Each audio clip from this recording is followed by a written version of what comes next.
So part one was pretty fucking killer. Here we go with part two. And up next, we have the interview with Cathartic Demise. Crypt is going to talk with Ben and Angus. And after that, they're going to play the song Blade in the Dark from their album In Absence. This is a fucking killer song off of their full album release, which is coming out on April 9th. This is the second song that we've played from it, and you guys are going to love it. And now for something completely different.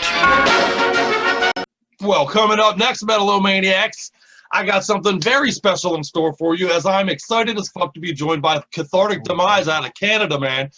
I'm super excited to be talking to you guys, man. How you doing today? Good, man. Living the dream, man. Yeah. Living the dream is right, man. For me, because I'm talking to you guys, man, I got to tell you, you've put two crushing songs into the soundtrack of my life here lately, gentlemen, and I appreciate the fuck out of that. Hey, cheers, dude. Yeah, awesome, thanks man. Yeah. Well, we played for Power about, I don't know, a couple of weeks ago on the show and got a ridiculously positive response for it, man. So I'm super glad to be joined by you guys today, man. Thanks. Yeah, thanks for having us, dude. Yeah, thanks for having us, man.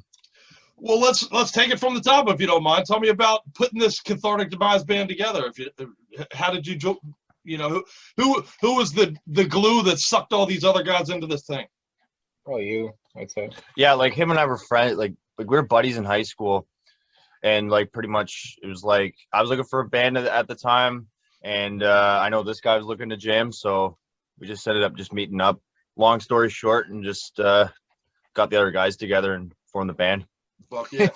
Pretty much. Was the initial plan to let's take it to the moon, or let's do some covers and play locally?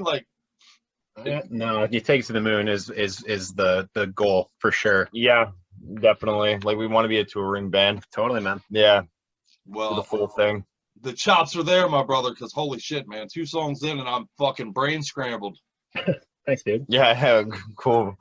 Well, I skipped. I'm so excited to talk to you. I skipped the introduction part, man. Introduce yourselves and also the guys that are not here for the interview, if you don't mind.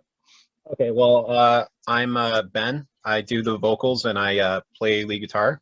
And I'm Angus. I play drums. And we have Aaron Tanner on bass, and we have Taylor Obleski on the other guitar. Fuck yeah. Nice quartet. Yeah, fuck yeah. And this thing formed 3-4 years ago now? Yeah, I think. Yeah, it'll be 4 years this year. Yeah. Yeah. Wow. Mm-hmm. Crazy. Oh, yeah. 4 years October. Yeah, it's nuts, man. Yeah.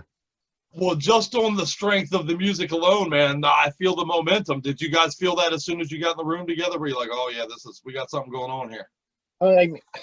We were obviously into it. Yeah, like, I wouldn't say it was all there, but we were like, yeah, okay, this could be cool, if we keep this going. Like, we like what's going on here. Yeah, like there was definitely a natural chemistry we felt. Totally. Yeah, 100%.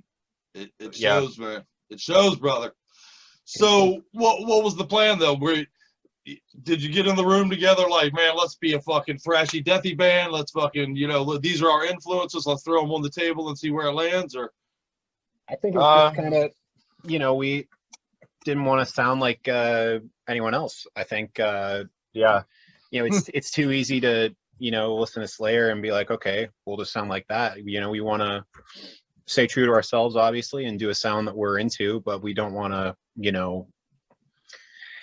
what's the best way to put it, we don't want to tread over the same ground. We kind of want to try finding our own little niche in the whole metal thing a bit. Yeah, because like nowadays it's like there's so many bands. It's like you have to try and stick out somehow.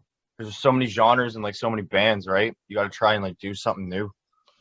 Well, man, I've said it before. I'll say it again, man. The good fucking metal bands get out that machete and fucking just hack a whole new fucking path through the woods, brother. And yeah. That's the feeling I get right here, man. That's the feeling. Cool. Good to hear. Yeah, that's awesome to hear, man. Fuck yeah, dude. Oh, dude, for Power is literally a part of the soundtrack to my. I shit you not on any level, man. That's a part of the soundtrack to my life right now, man. We play it all the time here in the studio. I love to hear it. Yeah, I love to hear that too. Perfect. Yeah. Well, and April 9th, right? April 9th will be the actual release date of the full-length album. Yep. It'll be a debut full-length. I know you guys put out a 3-song EP about 1.5 years ago, right? Yep. Yeah, Yep. About that, yeah. Killer. And then this will be the full-length debut arrival, as it were.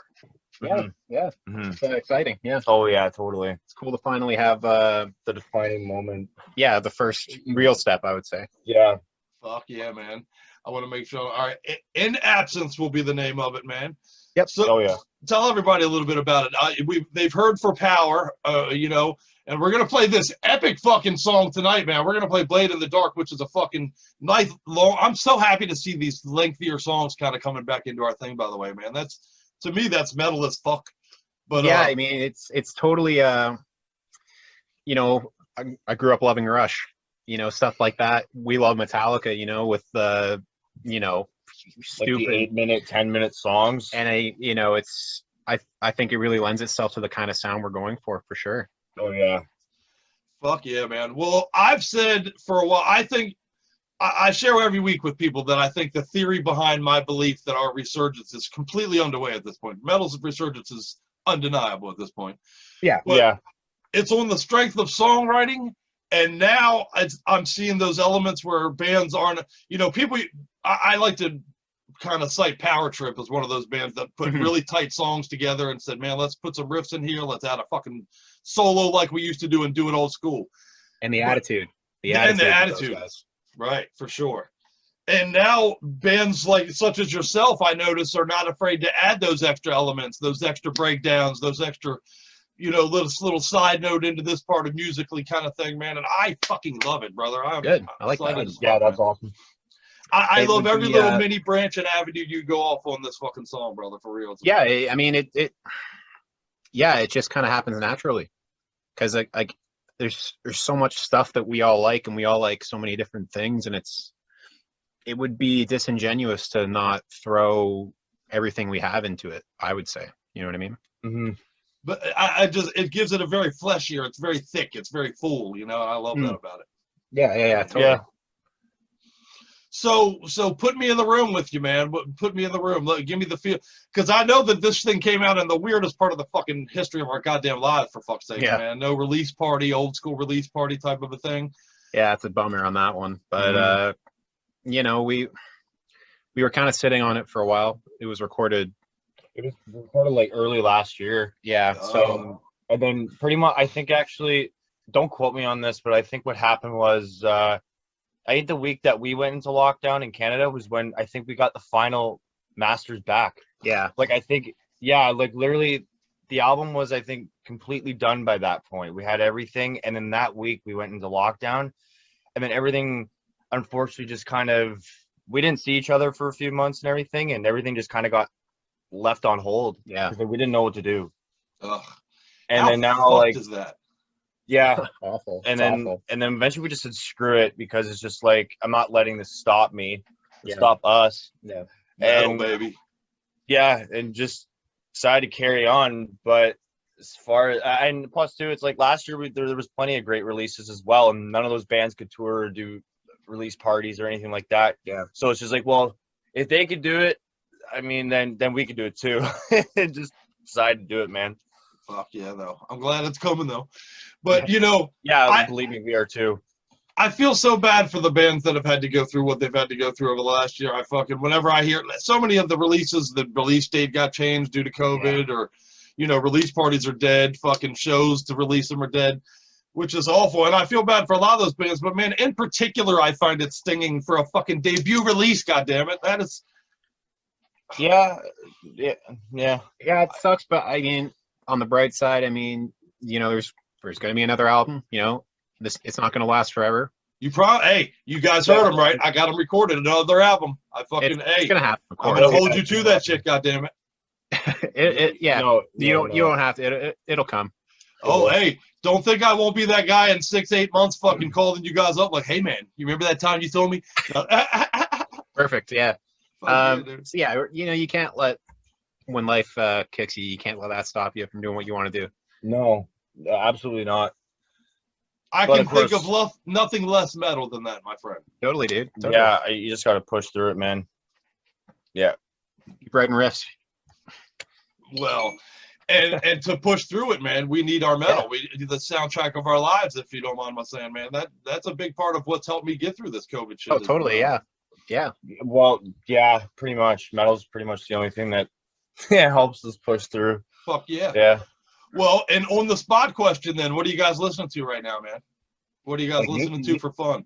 Like new stuff or just whatever? Like anything in general? Yeah, whatever. Even if Oh, it could God. be old. What's getting you through? I guess. Well, I mean, I have Decapitated on my Spotify right now because that just got added back on. I Yeah. saw that.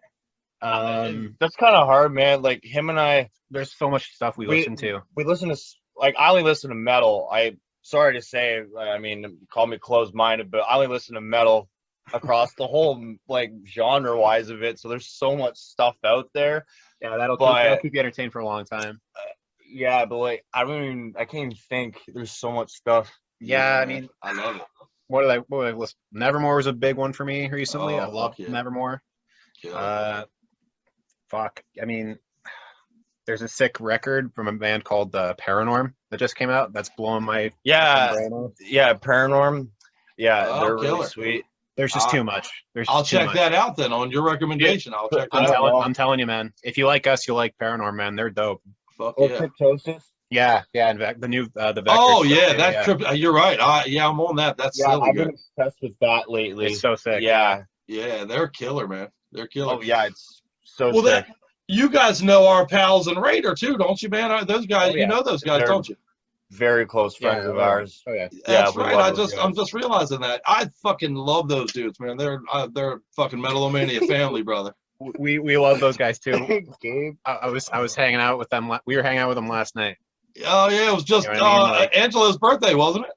Yeah, it was. Yeah, it was. Yeah, Yeah. it was. Yeah. Yeah. No shit, that's awesome, man. That's good shit. I love when good things come together, man. And fucking you guys are two of my favorite bands. That last Raider release, man, I still listen to that shit all the time, man. They're Yeah, killer. it's killer. Oh yeah, no, yeah, killer. it's a fucking awesome record, man. It's killer. And, Yeah.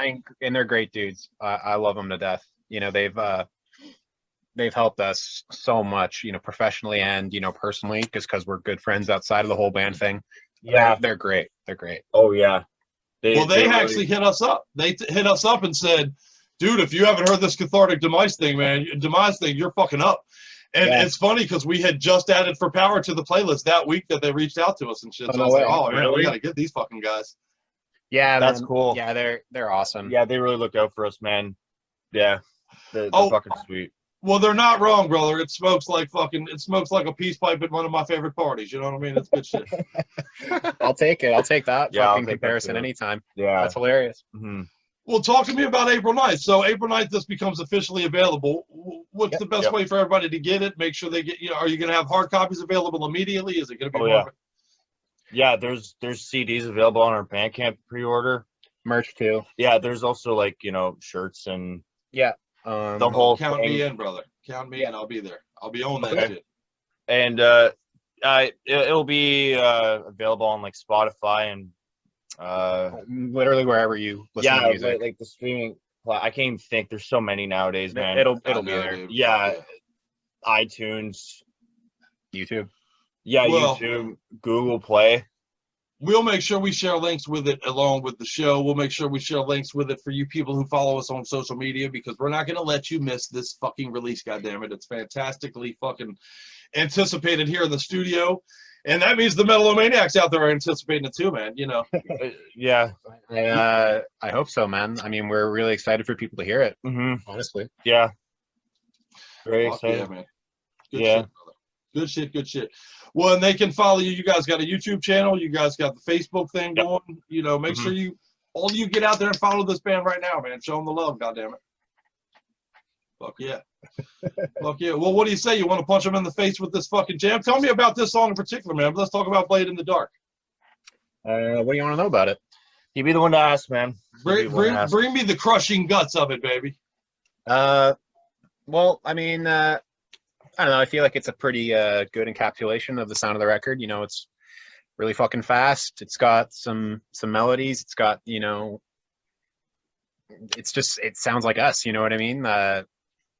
It Has moves, the, man. different elements of what we deliver. Yeah, it's kind of a good showcase of a lot of the like the different influences and stuff that we try to incorporate. You know what I mean? It's not. I'd like to say it's not your standard thrash song, but I think it delivers for anyone that likes to bang their head and shit, right? Yeah. It has It's just- that element, but it has more than that. Fuck yeah. Yeah, which I mean, again, that's the goal, right? Fuck yeah, brother. God damn it. Good shit, man. Well, what do you say? You want to play it for everybody? Yeah, man. Yeah, man. Yeah, let's do that. Let it roll. Yeah. All right, you Metal-O-Maniacs. Put your fucking seatbelts on right now. You've been completely warned. Cathartic Demise is about to get up in that ass. The train's not stopping anytime soon, man. Yeah, I know. Hey, man, I love you fucking guys, man. Can I talk you into coming back and joining me again in the future? Totally, dude. Yeah. Yeah, we'll be there. Yeah. Awesome, That'd be man. You fucking will do a big panel one day, man. We'll get the Raider guys. We'll get you guys. We'll just do a whole show. Get everyone bullshitting about going to metal. have a good old fucking party, man. Yeah, Let's do yeah, it, brother. that'd be awesome. Oh, well, hey, again, I got you on tape, man. I'm going to hold you to it. You can quote me on it anytime. Take it to the bank. Yeah. All right. Thanks, man. Killer. Thanks, man. You guys fucking kick ass, brother. Cheers, dude. Yep. We'll talk soon. Hey, what's going on? This is Ben from Cathartic Demise here on Metal-O-Mania with Scully and the Crypt.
The memories of the time that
What's wrong with this man?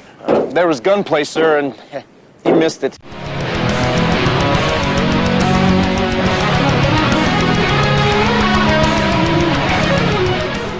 All right, another one that was on my list, and honestly, it was because Chris, you had to type it out, and I saw it. I was like, shit, it has to be on there. Spies Like Us. Heads down! Come!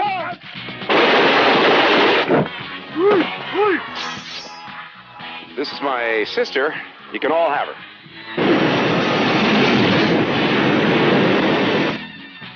That's a coffee?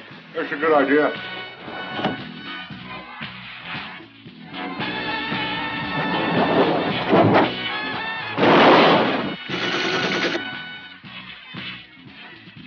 Let me see that.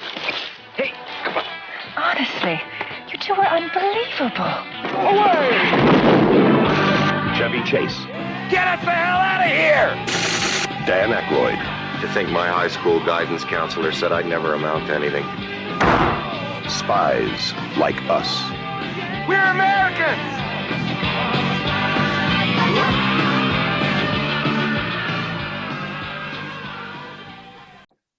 Chevy Chase and Dan Aykroyd, two of my favorite 80s people in the same movie.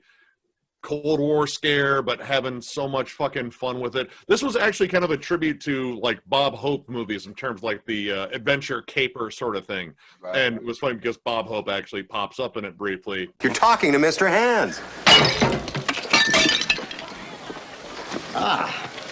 Mind if I play through? Doctor? Glad I'm not sick. Doctor. I'm glad I'm not sick. And that's where Rin gets it. Every time Rin shakes hands, that's where he gets it. Because he goes, doctor. Yeah, that's how we say hello, and that's how we say goodbye. Yep. Doctor. No shit. An homage to a great-ass movie. One of my favorite scenes in almost any 80s comedy is the whole cheat scene where Chevy Chase has the fake cast with the glove and the crib sheets everywhere.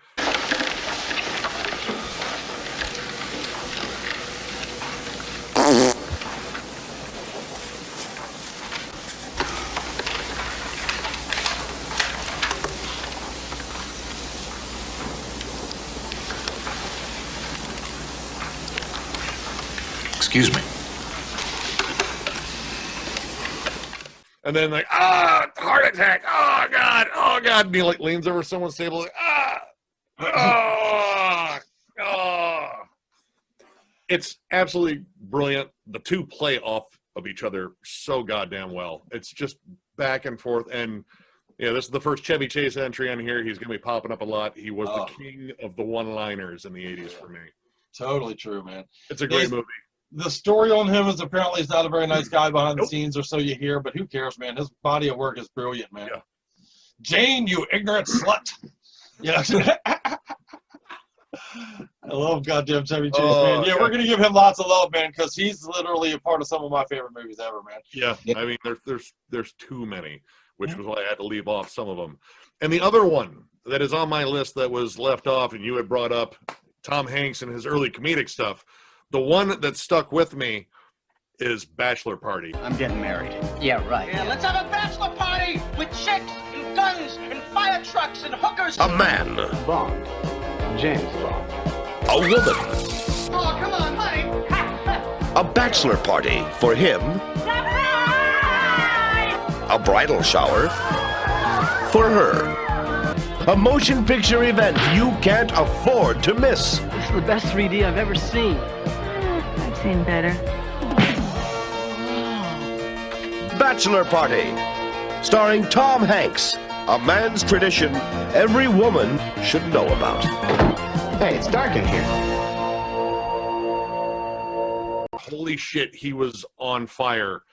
The jokes are just nonstop in that movie, and I may have got to see boobs real early on when I was a kid. Yeah, that didn't hurt. And the wonderful Miss Tawny Kitanen. Oh, God damn it. I was so in love with her. Yeah, man. I know. That was before she climbed on the car. Yep, there it is. I can see it in my head right now. And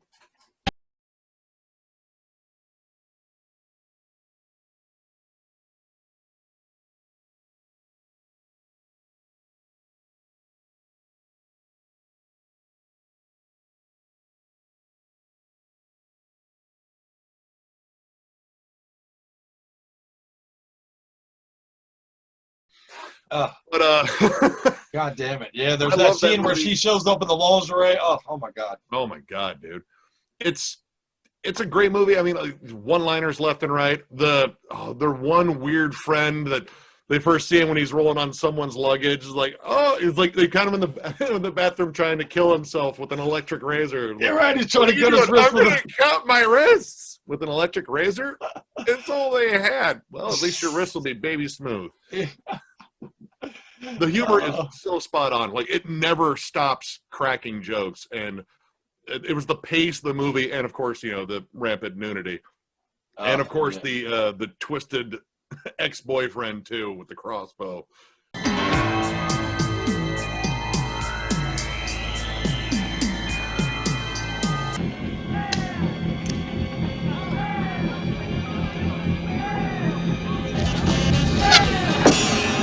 Holy shit! I'm going to get the fuck out of here.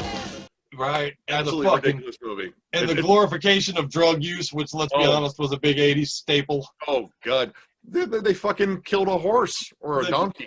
The horse doing the dude, and the scene where the stripper puts his dick in the hot dog bun.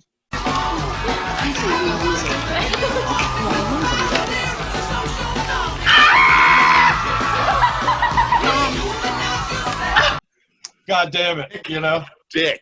Yeah. She's yanking Is that on a it. foot long? And then some. And then some, yeah.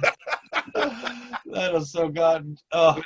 Everything about that movie rules. It is, in terms of like Tom Hanks comedy, that's it. That's the top of the heat for me. I will never not love that movie. Your 80s excess. It's good. I just haven't seen it anywhere near as much as the other ones on my top 15. But yes, that is a classic for sure. Brilliant movie. I had it on VHS at one point. I might still have it someplace. You can tell it's a metalheads list of 80s movies, though, because we're giving Tom Hanks all kinds of love for Bachelor Party, and Big and Splash are nowhere on our list. So, yeah, it's metalhead list. I do have some love for Splash, Daryl Hannah. Oh, yeah, for sure. Something yummy. And that was a Disney movie, wasn't it? And she had, butt cheeks and almost like some side boob going on. Yeah. Way to be pioneers, Disney. I love Daryl Hannah. Shit. I still love her. Shit, she was great in Kill Bill when she got her eye yanked down. Oh, yeah. Was that all of yours that were island picks? That was my 4. Oh, I love it, man. Back to you, because you have so many. I know, man. I know, dude. It was a tough list. What is that? Too many? Yeah, that's too many, right? So is it because I'm the old guy? Is that what's going on, man? Is that why I got all these picks out here on the island by myself? What's up? You say old, I say experience. I love you, brother. See? A veteran. Me and Shred are going to hang out forever and ever, my friend. I love you, sir. But a veteran. I love it. Yeah, there you go, Nick. I know, we kind of latched onto different things in the 80s. The 80s offered us so much. There were a litany of great movies. And, I mean, shit. Again, if this was like a 30-movie list, we'd be here for weeks. Yeah, we could easily do a top 100 and just do it for a month. We'll do a whole month-long show where people quit your jobs and watch Metal-O-Mania talk about movies, bitches. I'm going to go back into some Eddie Murphy here, man. Eddie Murphy being the quintessential 80s guy, as it were. His best work comes from that decade, in probably most people's opinion, even his own, I would say. Even his Saturday Night Live. My first exposure to Eddie Murphy was Saturday Night Live, the fucking buckwheat character. Buckwheat? Yes. Buckwheat jeans. Okay.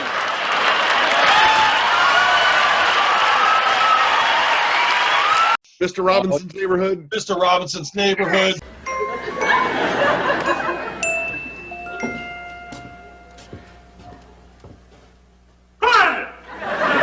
Police! Just a minute.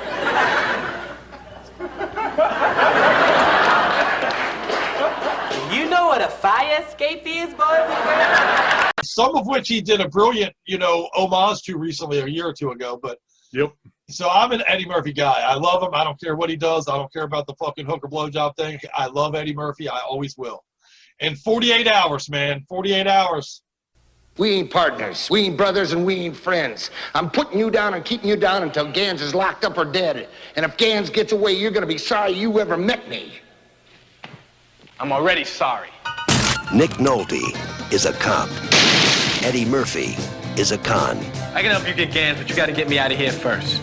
You're crazy. He pulls some strings. See how you need me a little more than you thought, huh, Mr. K? He pulls some scams. So where do you want to do it, honey? Want to hop up on the counter? Nah, we can go in this room over here next to the bathroom. Give me a break, I'm will dead ya? serious. Come on, we're on the move. Let's go. They've got two killers to track down. Toss me that piece, and he won't waste him. I'm looking for a good old boy by the name of Billy Bear. Never heard of him. Heard of him now, man? What's happening, Luther? I'm sorry about the door, man. Did that hurt? It looked real painful. You come clean, and we're going again right here, right now.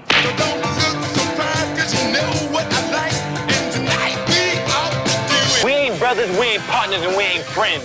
And if Gans gets away with my money, you're gonna be sorry you ever met me. I'm already sorry. 48 hours. Y'all be cool. Dude, I love that movie. I thought about putting it on here. I like the sequel too. I thought another 48 hours was also good. But yeah, in terms of like a dynamic between two characters, all right, first off, that movie ain't flying now. No way, brother. You can never make it today.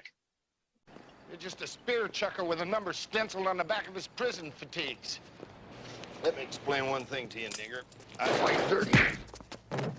Dude, I think I used to be like super intimidated by Nick Nolte in just his gravelly voice. And he was a big guy.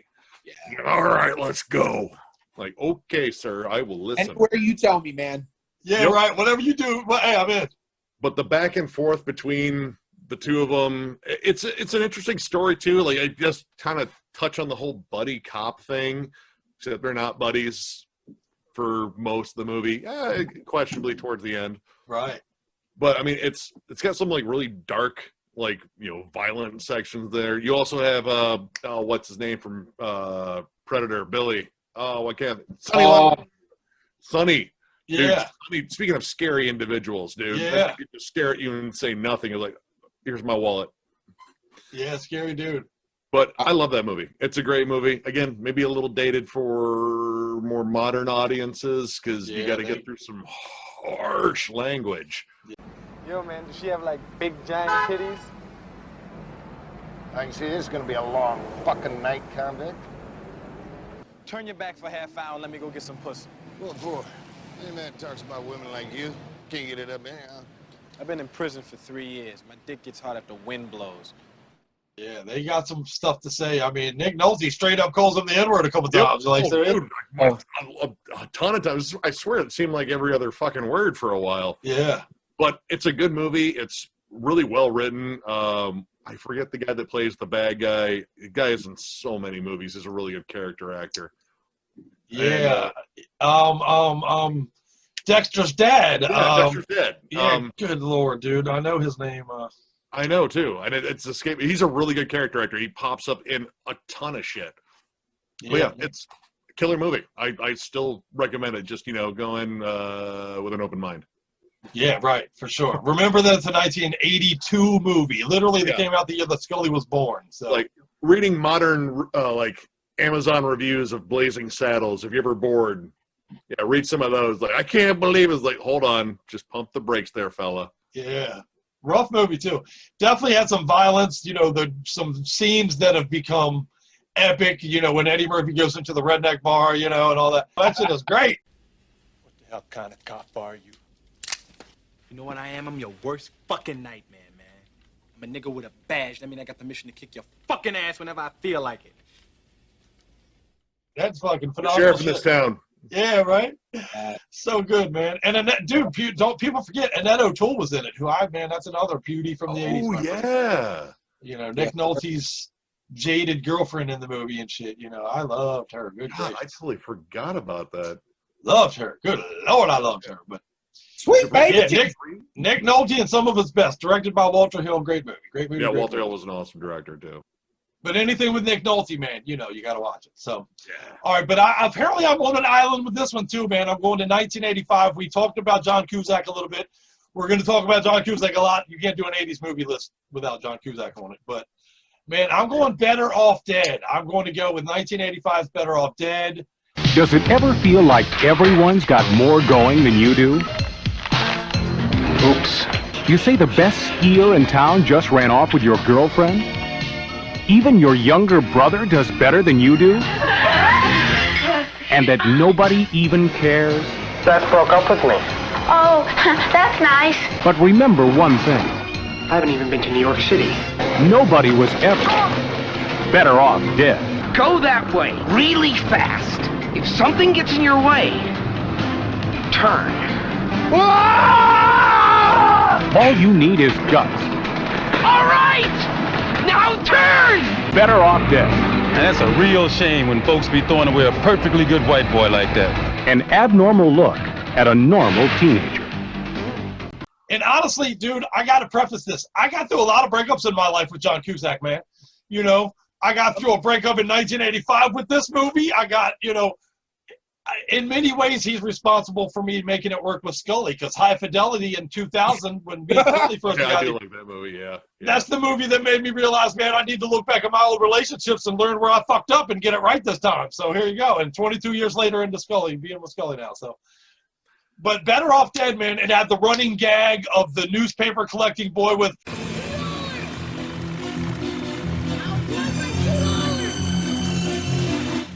which became now I remember it. an iconic line, man. I've probably stolen that line and used it in the show 100 times. Oh, the two brothers that like to race them. Yeah, the Korean brothers that only know how to speak English by watching Monday Night Football, so they talk in Howard Cosell. Truly a sight to behold. A man beat the once great champ, now a study in moppishness. Yep. Okay, I remember that. That one didn't stick in my mind as much as Wild Crazy Summer, which was probably one of my favorite John Cusack movies from the 80s. I do love that one. Do remember this one, and I definitely remember liking it. It's been a long time since I've seen that one, so that's one I'm going to have to revisit. You should. Have I ever? Please watch this movie. It's got Booger from Revenge of the Nerds plays his buddy, who's like. Honestly, that's just another movie I've stolen a bunch of lines from. I've been going to this high school for 7.5 years. I'm no dummy. I've used that line for a million times in my life, man. That's great. That is not the best Booger line. I'm going to save the best Booger line for when we get there. I do love Booger, so he's great, quintessential 80s guy himself. But this movie features the Eddie Van Halen. The hamburger gets up and starts playing the Eddie Van Halen. Everybody wants some.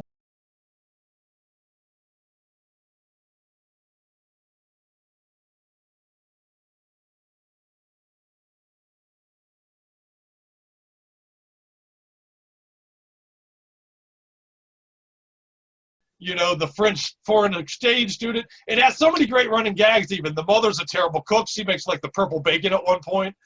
The little brother, every single thing that he does works. Meanwhile, he can't get his car to work, but the brother's like ordering like miniature NASA satellite, you know, shit that he's making work somehow, you know.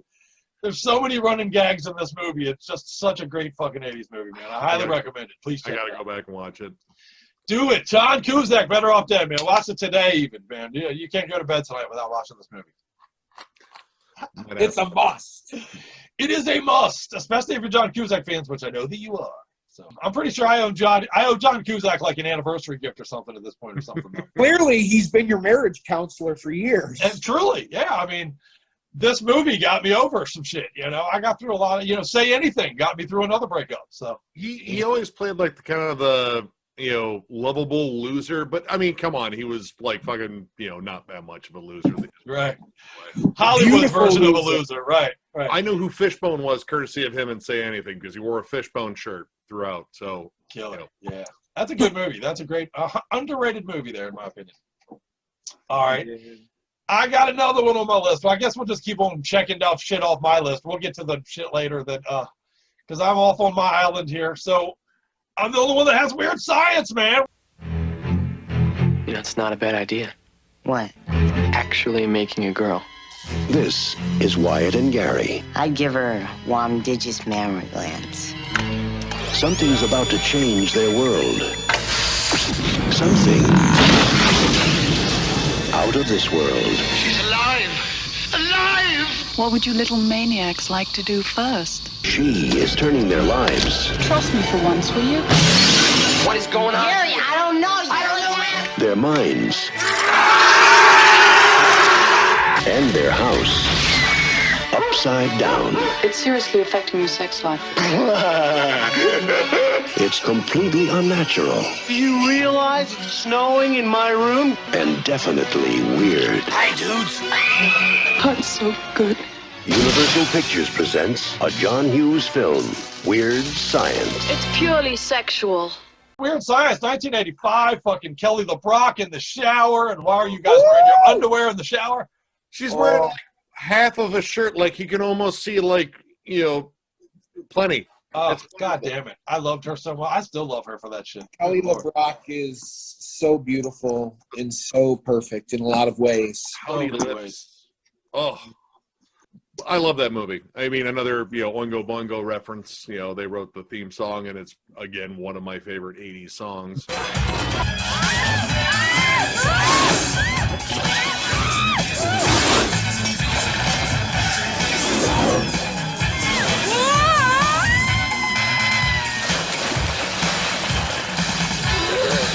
Great 80s song. It is a killer 80s song. That movie is awesome. And again, like, it's two lovable losers that you root for. Right. And they're 80s guys, man. Anthony Michael Hall and what is it? Ellen Mitchell Smith, I believe, is the other guy. Bill Paxton played the dickhead older brother. Brilliant. Oh, Chet. He was Chet. Yeah, Chet, man. The big pile of Chet. Poor loser. This is a Pershing missile chip. It's Chet. My name is Chet. And I didn't think it was a whale's dick, honey. Yeah, he hits the girl in the head with the shotgun and shit. So fun, dude. That movie's so goddamn great. That was, I think, actually the first major role for Robert Downey Jr. too. As he and the other dude were the boyfriends of the chicks that. Right, you know, the prick. They were the pricks. Yeah, they were total pricks. They dumped a fucking slushy on them, sons of bitches. Yeah, right. That's right. So good, man. So good, so good, so good. I love every part of that movie. Anthony Michael Hall is, in my opinion, that's the best movie he ever did, and I loved him in the 80s. But that scene where he gets stoned and high in the fucking bar talking to the old jazz players and shit, and he's like, now you gotta believe me. I'm telling the truth here. I'm speaking to you. I mean, I was nuts for the girl. And what did it to me was these big titties she had. yeah. I fall out dying for that scene every time, man. Oh. And when the parents forget their son and shit, man, goddamn, so good, dude. Dude, I mean, Kelly LeBrock was absolutely hilarious. Pulling the gun on his parents, and the whole thing where she just walks up to the girls like, you should really try showering with him. It's amazing. It's amazing. You know, there's going to be sex, drugs, rock and roll, chips, dips, chains, whips. You know, your basic high school orgy type of thing. What about Michael Berryman makes an appearance? Yep. Oh, yeah, man. Michael Berryman shows up, man. I love that dude. Great shit. Yeah, me too, man. The Weird Science has eyes. Yeah, man. The Hills Have Eyes is one of my you know, that's good shit to me. So, yeah, great. I want a vacation in the desert. Great shit. And, of course, Ellen Mitchell Smith, who played his buddy, is in another 80s movie that almost made the cut for me that I had to cut off, which was The Wildlife. I don't know if you remember The Wildlife, 1984. Never seen it. Carolyn, what is it? Carolyn, what's the mother from Back to the Future? Carolyn Leah? Leah Thompson. Leah Thompson. I'm thinking of Carolyn in the City, the show she used to do, but Leah Thompson. She's in that movie. Chris Penn, Sean Penn's brother, plays more or less Jeff Spicoli reimagined in it. You know, it's a... Sorry. It's casual. His own version of Jeff Spicoli in it, but it's got Eric Stoltz in it, man. That's a great movie. The Wildlife, 1984, man. Check it out. While we're talking about 80s movies, it's a great movie. Yeah. I might have seen that one, but I don't know. I'd have to go back. Yeah. Well, another big one on my list. If someone put a gun to my head and said, you have to recite every word to a movie, I couldn't do it. But if the closest I could do would probably be 1982's Porky's, man. When they're not in class, they're into everything.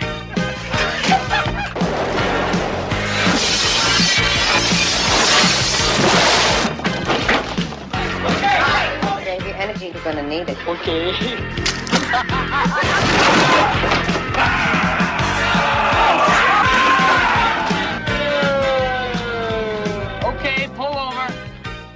coast is clear. But what they'd like to get into most is a place called Porky's. I left my idea. Here, use this one. That's my Bible school card. We can't show you more of the shower scene, What are you doing? because what they're looking at isn't watered down. They want us to look. They want us to look. Porky's. You too will be back for a second look.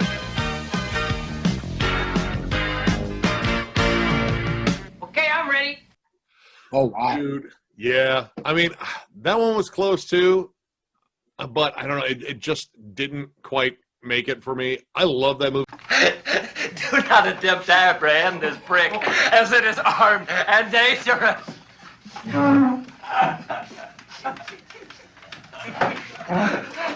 It was last seen hanging out in the girl locker room at Angel Beach High School.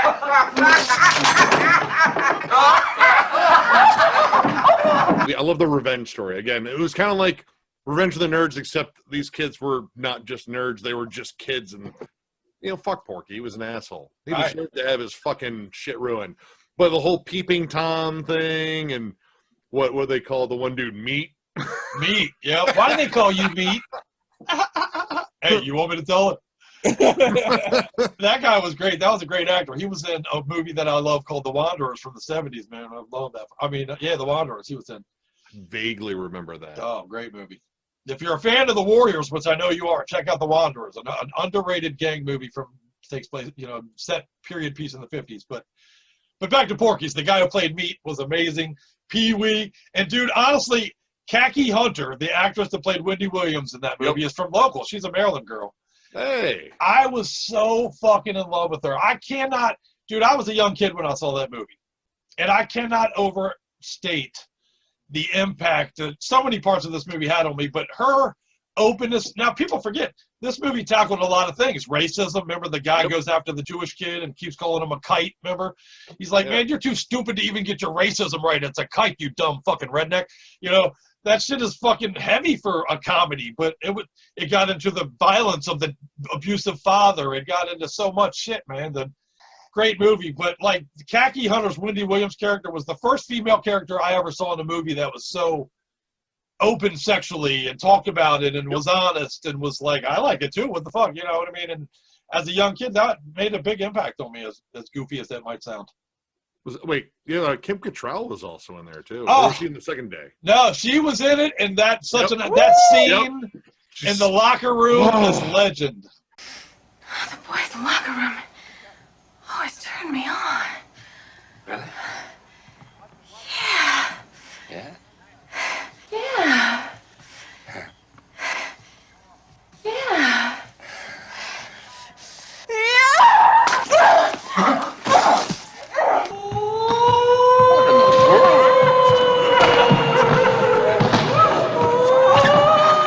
Just smelling those socks, man. It was maybe, I don't know if the term kink shame was around them, but man, there's a chick that's like, I just get off in the smell of fucking sweaty, dirty, sweaty gym socks. You got issues, man. It's like, this place smells like vinegar soaked in onion juice.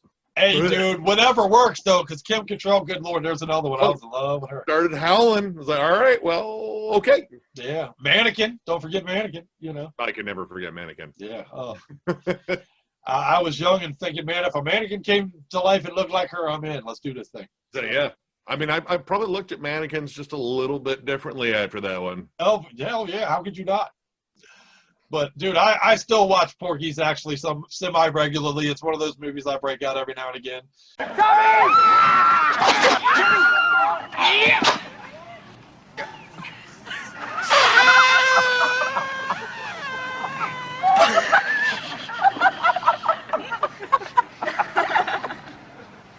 The pranks in it are just fucking ridiculous, where they get the big black guy to come in with the machete and shit. Good God, that's so funny, man. Dude, I haven't watched that one. I own that one. I know for a fact I own a copy of that one. I might even own The Next Day, too. Oh, I have all three. The third one's not very good, but I still have it. Porky's Revenge.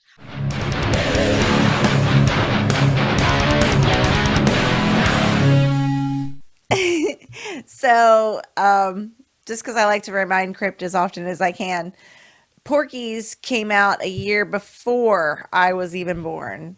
So, so anyway, back to the jams. We have 2 more coming up for you again. First one is from Psychosomatic. This is our pal, well, this is from the band with our pal Jeff, who we talked to a few months ago. They're from California, and this is a killer fucking new video from them off of the album Invisible Prison. The song is Riot Squadron. And then we're going to follow that up with Evil. This is Gore, which also features Brian Posehn. The album it is off of is Hell Unleashed.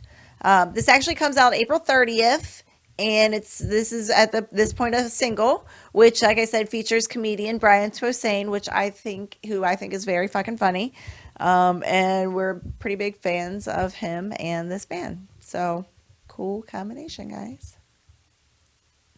This is Jeff Salgado from Psychosomatic, and you're listening to Metal-O-Mania with Crypt and Scully.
got Pac-Man? No. You got Space Invaders? Nope. You got Asteroids? No, but my dad does. Can't even sit on the toilet some days. Everybody's got to have a little place for their stuff. That's all life is about. That's the meaning of life. Trying to find a place to keep your stuff. That's all your house is. Think of it. That's all your house is. It's a place to keep your stuff. If you didn't have so much goddamn stuff, you wouldn't need a house. You could just walk around all the time.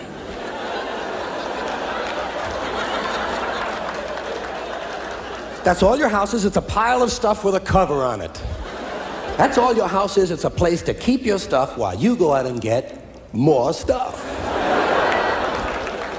I'll make it very clear. You slip me the cash, and I'll slip you the wiener. But I don't have any cash. Then I don't have a wiener!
Hey, look at that. Look at those assholes over there.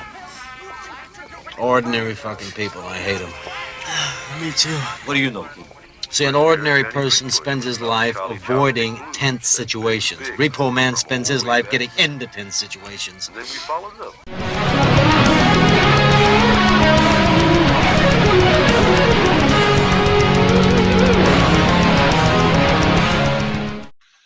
All right, I believe I have 2 more on my list that are not on yours, so we'll get to these real quick.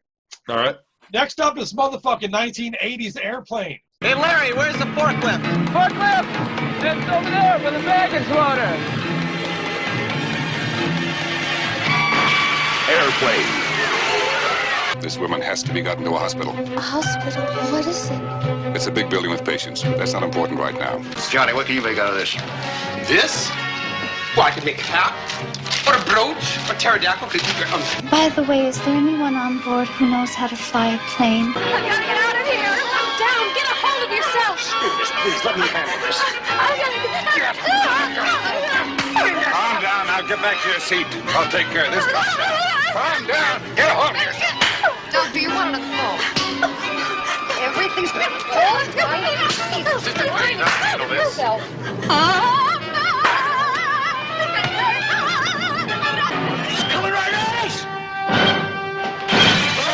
The big news is Airplane.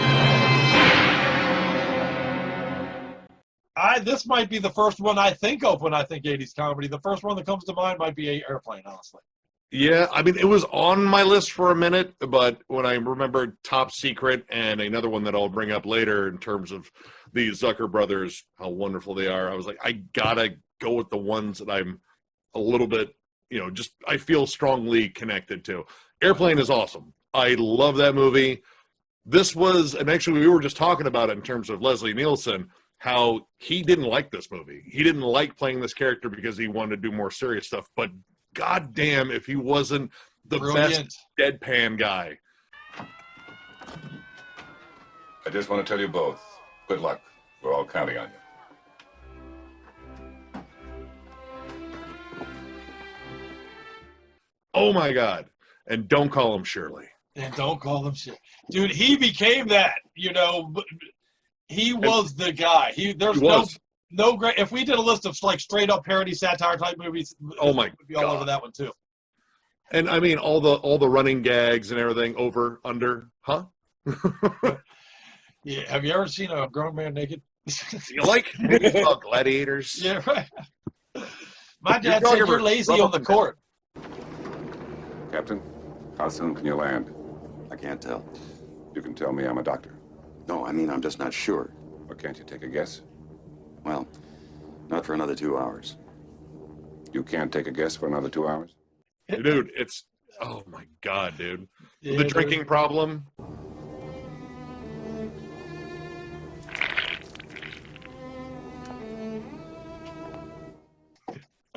Dude, I mean, that was honestly like where I learned what a sight gag was. And that was like the running jokes that kept coming, and the fact that there was always like something weird in the background. Was it a Florence Henderson speaking jive is still one of the best scenes in any movie ever. Just hang loose, blood. She's gonna catch up on the rebound on the med side. What it is, Big Mama? My mama didn't raise no dummies. I duck a rap. Cut me some slack, Jack. Say cutting things Chump don't want to help. Chump don't get the help. Say can't hang. Say 7 Up. Jive ass dude don't got no brains anyhow. Yeah, man. I don't know. They were just on to something. They know how to do these quick cutaways and just keep the jokes rolling in different circumstances. And the formula obviously worked for a dozen years. Right, and has been stolen over and over and over again. Oh God, yeah. Ridiculous. Such a great one. And dude, I know I'm going to sound like a pervert because I'm going to mention every hot woman in every movie we talk about. But Julie Haggerty, I loved her too. Goddammit, I was in love with her back in the day when the scene where he dances around with her in the fucking bar and throwing her around. They're kicking everyone's ass. It's brilliant. I love it. The two Girl Scouts fighting I thought was absolutely hilarious. And it was like, this place was rough. You could count on a fight breaking out almost every night.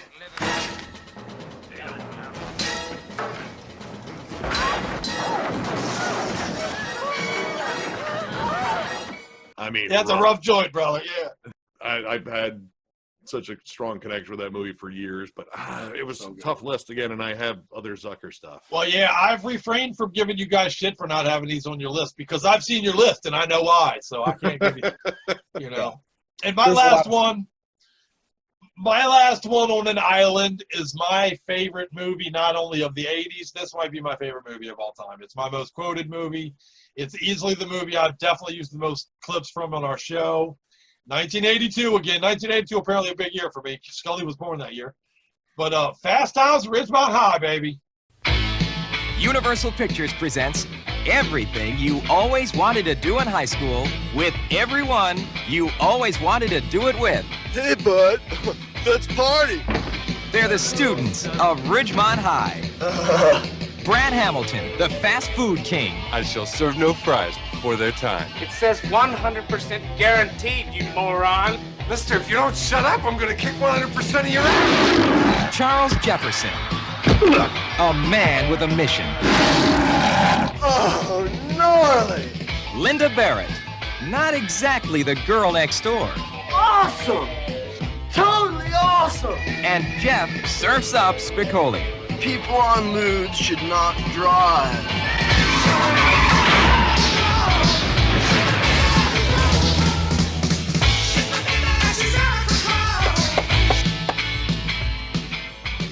That was my skull. I'm so wasted. See Fast Times at Ridgemont High. I thought about it too, and honestly, and here we'll get a little in depth into my 80s growing up, becoming a man, because Phoebe Cates getting out of that pool to the Cars moving in stereo off of possibly one of my favorite albums of all time might have been one of the earliest uprisings in the Nethers as a child. I remember seeing that. Wow, he went there. Yeah, I did. It is. I mean, literally, it was probably the first boobs I ever saw. And then, you know, I saw Bachelor Party and some other movies we brought up. But yeah, I was like, wow. And then like iconic scene. Hi, Brad.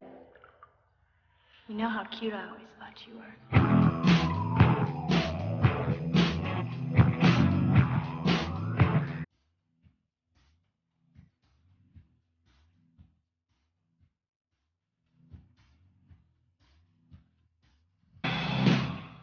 If she walked in on me on the bathroom shortly after I saw that scene, I might have been in Judge Reinhold's similar situation.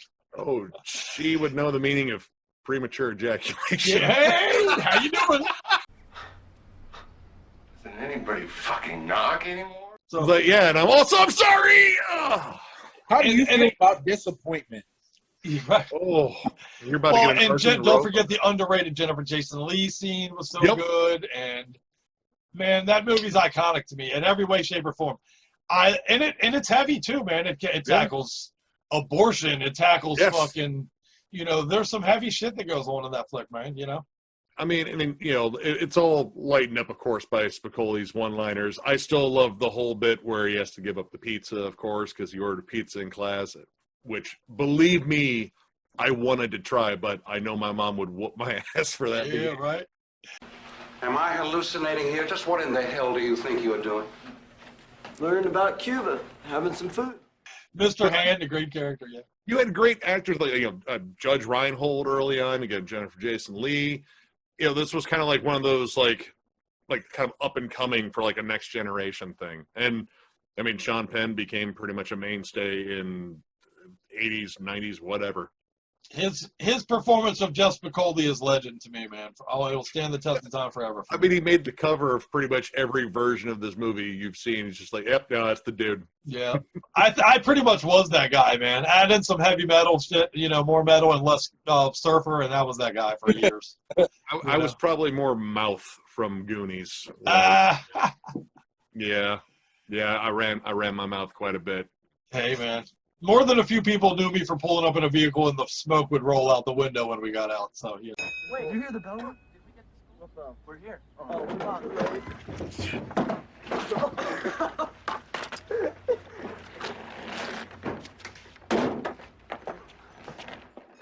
Oh, hey, guys. Well, and again, that's my number one movie. Cameron Crowe, some people may or may not realize that started as a journalist situation. He actually did go undercover. You know, a lot of movies have been made on that premise where he went undercover as a journalist. He spent an entire year at a high school undercover as a student to write an expose, which later became a book, which was Fast Times at Ridgemont High, which became the movie. And he wrote both. He wrote the book, and then he wrote the screenplay for what would become the movie, directed by Amy Heckerling, of course, Sean Penn, Jennifer Jason Leigh. You know, just everybody, man. So many hotnesses in this movie, man. So much sweetness. Want to touch the honey? Over and over again. Over and over. I mean, I'm not gonna lie. I watched that pool scene. Oh, yeah. Fast forward on the VCR. I got to go to sleep. Well, yeah, I saw a list on YouTube actually where they talked about the most paused and rewatched scenes in movie history, and I'm pretty sure that was number one on it. So I mean, yeah, and it's slow mo too. It's all slow mo and sexy. And recently, we did an episode of Metal-O-Mania where Blake from Pig Destroyer came on, and we did our Forever songs. One of my Forever songs was Moving in Stereo, and I can't say that's not related. You know what I mean? It's related. Yeah. I mean, honestly, if I'm just jamming the song, it's one of my favorite like dark nighttime drive songs. I love that song. But occasionally the thought will pop in my head, it's like, gotta say, keep eyes on the road, quit daydreaming, you fucking perv. Yeah, brother. Oh, good driving. Well, that concludes our movies that we've all had on our island list, and apparently I had the most of them. So by just a few. Old guy radio. Great ones. Yeah, I feel like we're doing the video game show again, where I was talking Pac-Man and they were talking, you know, releases that came out 10 minutes ago. I was like, what do you guys know about Pac-Man? Okay. All right, so we got a few that got at least 2 votes. We'll go over those and who voted on them. Starting now. How's that sound? All right. Did we mark down which ones that were just had 2? I'm sorry. I think I do, and you guys just correct me. If I miss anything, let me know. But we'll start with Spaceballs. You guys both voted for Spaceballs. Absolutely. Oh, 100%, dude. Once we kidnap the princess, we can force her father, King Roland, to give us the combination to the air shield, thereby destroying planet Druidia and saving planet Spaceball. Everybody got that? Spaceballs, the movie. Only one man and his trusted companion can save planet Druidia from disaster. Okay, Eagle 5, coming in. I am the keeper of a greater magic. The Force? No, the Schwartz. And escape the clutches of Dark Helmet. I see your Schwartz is as big as mine. Give me paw! Spaceballs, the movie. How do I know you're not making faces at me under that thing? Dude, that movie is clever joke. One of the great parody movies of all time. Dark Helmets, the Combing the Desert. Dude. The Druish Princess. The combination. So good, man. The combination to the airlock being 1, 2, 3, 4, 5. I mean, that whole movie is just filled with amazingness, man. I wish we would get a number 2, but I don't think Mel Brooks has it in him anymore at his age. But I mean, that's a timeless movie for me. Spaceballs? Oh, shit. There goes the planet. And so many great actors in it. Oh my God, dude. Rick Moranis was absolutely hilarious. Like he on every scene where Dark Helmet is in there, he steals it. It's his. He's amazing. And I mean, the guest pop-ups like Michael Winslow, the bleeps, the sweeps, and the creeps. It's just fucking awesome. Like, this is again one of those giant-size '80s movies, and I was already a raging nerd for Star Wars, so yes, sir. Boom, latched right on instantly. Right down Main Street. Yep. It's up there with my favorite Mel Brooks movies. I mean, my favorite Mel Brooks movies came out of the '70s, though, and I mean, Young Frankenstein is one-liner. Brilliant. Need a hand? No thanks. Have one. It's absolutely amazing. Yeah. But in terms of him just owning the '80s, he got it right here. Honestly, it was because of that movie I actually finally really sat down and watched Alien, because of the whole scene in the diner.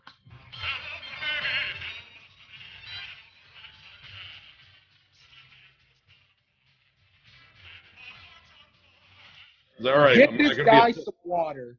Water my ass. Get this guy some Pepto-Bismol. Yeah. Oh no! Not again. I love Mel Brooks. What did he have? He had the special. Well, wait. That's what I got. I had the special. Check, please. I love Mel Brooks, man. I'm a huge Mel Brooks guy. Same here. I almost put what year did the end of the world as we know? What was it? I think that was 80. It might have been 80. It might have been 70s though. I now that I say it, I should have put that on my list because I love that movie. Gregory Hines and the big fat joint on the goddamn chariot. Not to worry. We are now armed with Mighty Joint. Mighty Joint.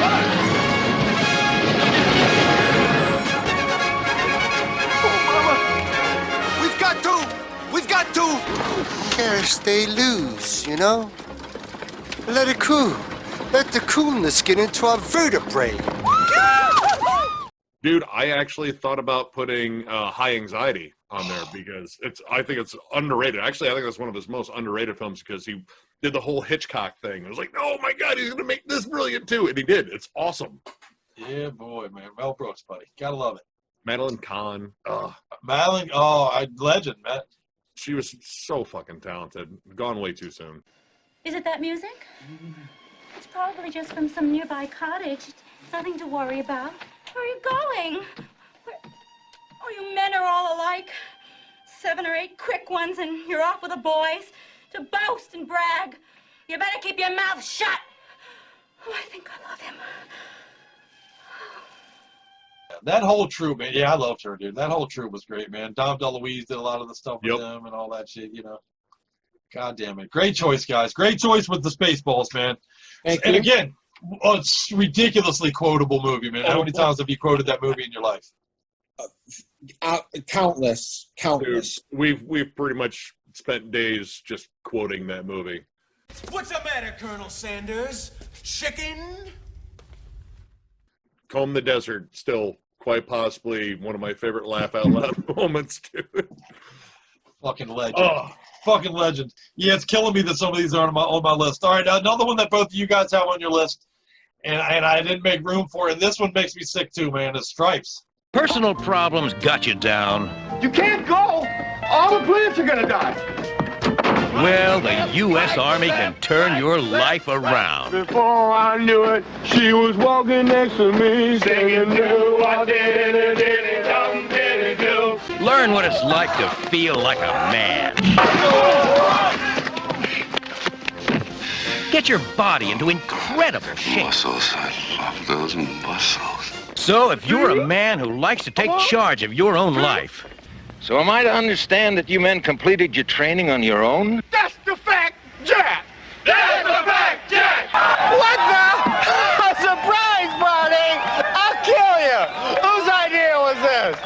Boom shakalaka, boom shakalaka, boom shakalaka, boom!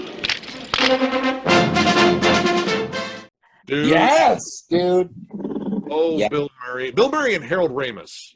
My God, what a team. Oh, man, another one we lost. Harold Ramis, what a genius, man. God damn it. A brilliant writer. Yes. Dude, this whole movie is absolutely hilarious, but it's also like it's really well acted, and I don't know, I just like this movie in general. My favorite bit though is still probably in the beginning when he picks up that asshole fucking cab fare, and he just fucks with her. Will you stop? Turn around, watch the road. Turn around, stop with the pictures. Face the road. Thank you so much. Like he was like, oh man, I probably shouldn't have drank all this cough syrup.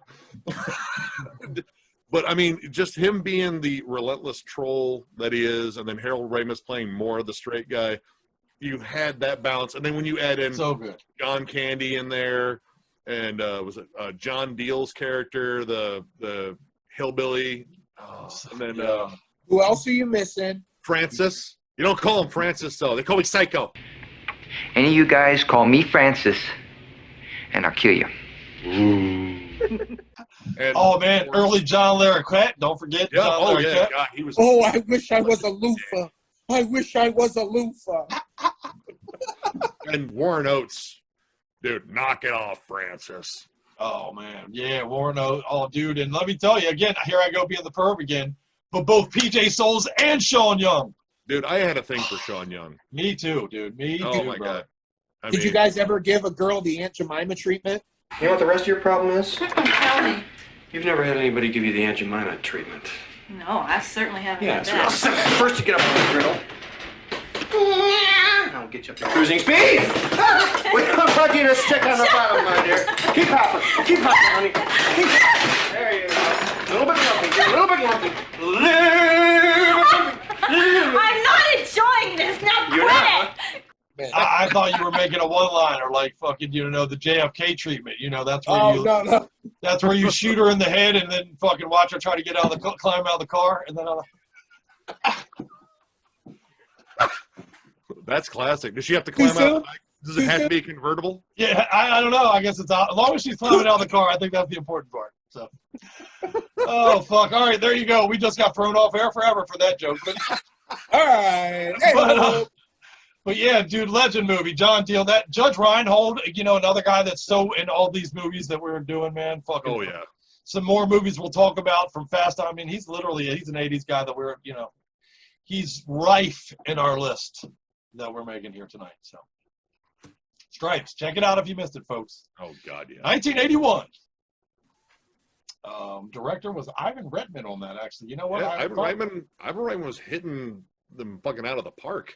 Yeah, in my brain I thought Ramis directed that, honestly, but I guess that was before. He was a writer. I forget which films he actually directed, but I know he was a writer a lot. That dude had a gift for just writing great jokes. Oh man, he was the man. So many of your great moments of your '80s youth were courtesy of Harold Ramis. Truly, unbelievable. All right, another one that you guys both have on your list, man. And again, I'm going to be a broken record saying this because it's such a great fucking movie. The Blues Brothers. We got a full tank of gas, half a pack of cigarettes, it's dark, and we're wearing sunglasses.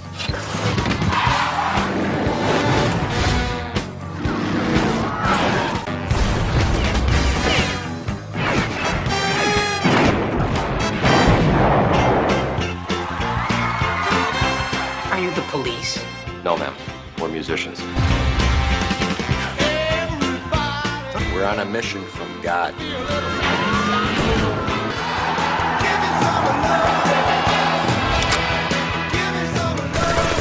Oh, please don't kill us. You know I love you, baby. Let's go.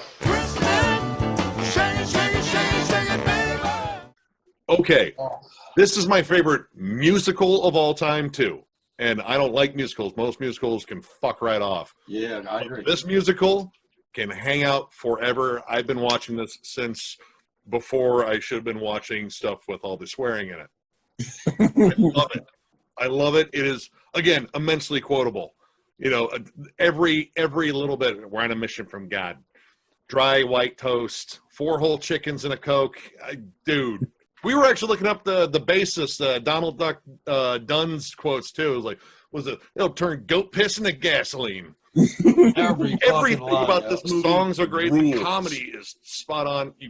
Dan Aykroyd and John Belushi. John Belushi, man, I really wish he hung out longer because we could have been. We lost a legend. A litany of great movies. Yeah. But this movie, it's everything. It is so damn good. And you have Carrie Fisher in there too. And yes, you do. Oh, and a fantastic role, by the way. That role, like, hilarious. Dude, so good. One of my favorite bits in there is every time she tries to kill him, they would just get up and like dust off the brakes. Like, hey, you okay? Like, yeah. You good? Yeah, I'm good.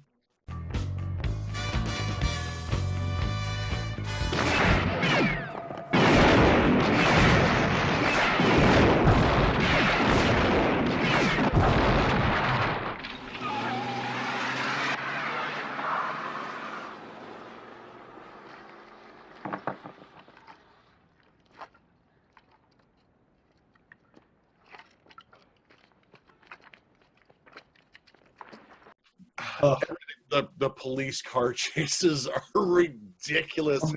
Dude, I saw like the whole going through the mall and shit. I wanted to do that because I apparently have issues that go way back. But you hang out with me for a reason. We're family for a reason. Dude, like they're just driving there. Hey, look, Pier 1 Imports. And just wreck right through it. Piles of police cars. Jack Napier, the whole line is like, listen here, son, you're going to look real funny eating corn on the cob with no fucking teeth. That whole shift there. So good. Brilliant. God damn it. Anything else you want to throw on there? I talked it up a lot. Illinois Nazis. I hate Illinois Nazis. Man, that you want to talk about classic pairings. Aykroyd and Belushi is one of the greatest pairings ever. And that movie is just so goddamn good, so quotable and relatable with music that it hit all the cylinders when I watched it. And I know I catch shit from this from Nick, but I really enjoyed Blues Brothers 2000 too. That had a lot of cool cameos of people who were around, like Kenny Wayne Shepherd and shit like that. And it still had like the old band and stuff. I love that one for its own reasons. I love it for the nostalgia, not necessarily the movie itself, I guess, but for the nostalgia and the things that it brings up in me. So I do love it for that reason. Absolutely. Well, and you just gave me an opportunity to bring up a movie that didn't make my list that almost did, which has these two, which is Neighbors, man. Do you remember Neighbors? The fucking such a weird movie. Oh god, what was the actress that played Dan Aykroyd's wife? Yeah, I'm gonna look that up actually because I had a thing for her. Me too. She played. I don't know if you remember. She played. Good Lord. There was a short-lived sitcom with Andrew Dice Clay, and she was his wife for that sitcom too. What was her name? Damn it.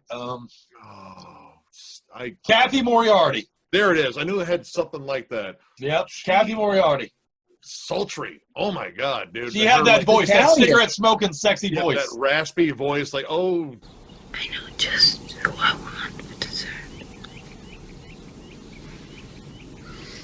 You're already talking dirty to me, and you're to be reading a grocery list, and it's like, oh my god, tell me you need carrots. Oh, I loved her in Raging Bull. Oh. She was an awesome actress. Yeah. And I mean, it was interesting seeing John Belushi be the straight guy versus, Dan Aykroyd.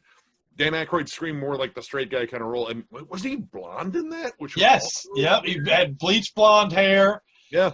It's such a bizarre movie. The sounds, I mean, it's such a crazy, weird. It's not for the lighthearted. It's a weird movie, man. I've had a lot of people watch it because I've recommended it, and they're like, dude, what the fuck was that? And I get why they think that, but dark comedy. Dark comedy. If you get it, you get it. It's so good. What are those? They're my panties. They're edible. Edible? Hey, wow. The wonders of modern petrotechnology. Where did you get them? At school, all the kids have them. Oh, they're tasty. Hey, Earl, you want some of your daughter's panties? They come in 4 flavors. Banana, peach, mint, and of course, cherry.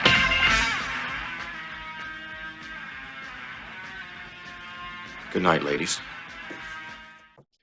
Yeah. It's been a year since I've watched it, but I mean, it stayed with me just in terms of like, what did I watch? I mean, it was funny, but it was weird. Weird. It definitely was weird, dude.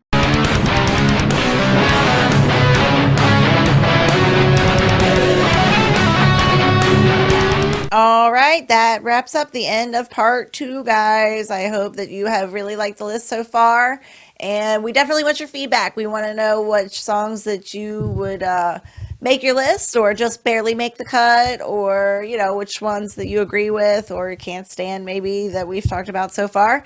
And make sure you stay tuned to see what's coming up in part 3.